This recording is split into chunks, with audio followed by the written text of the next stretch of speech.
that Green Pumpkin Sweebo worm on there. Hooked them in the exact same place. About the same size, maybe a little bit bigger. Super cool, just fishing this bridge as you guys see behind me, kind of crawling it down the edge of this riprap.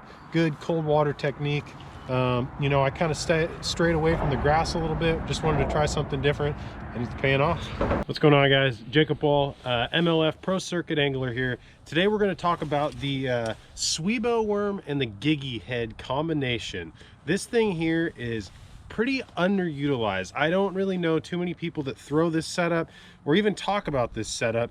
I recently have been throwing this and catching some nice fish on it. What I really like about it is how simple it is. You've got a lot of shaky heads on the market, a lot of, you know, different kinds out there. The interesting thing about this head is it's actually designed by a good buddy of mine, Jim Tutt, or he helped design it. I didn't know this until this last year at a tournament. He had talked to me about this, but the cool part about it, he told me he put a lot of time and a lot of thought, or him and a couple of guys that helped design it, into the system of how to keep your worm on there. It's pretty simple. It's just got a little lead barb or a little lead like piece that's got some barbs on the end, and instead of screwing your worm on, or instead of threading your worm on the hook, all you do is you take your finesse worm. This is a Sweebo worm like I was talking about, and you just find the center of it and you stab it directly into the plastic, and you push it up and you kind of push it past where it needs to be, and that barb grabs and then it stays on there.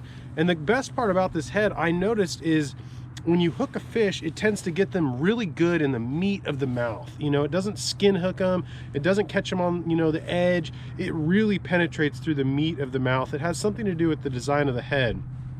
One of the things I will note, playing around with this jig head and this worm combination, is that I tend to rig up my worm like this, where, you know, you don't have your hook point coming through, it's just right there. The one thing I did notice was I was missing bites when I was rigging it this way. So what I started to do was rig it up going through the worm and actually skin hooking, almost like you would with like a traditional Texas rig.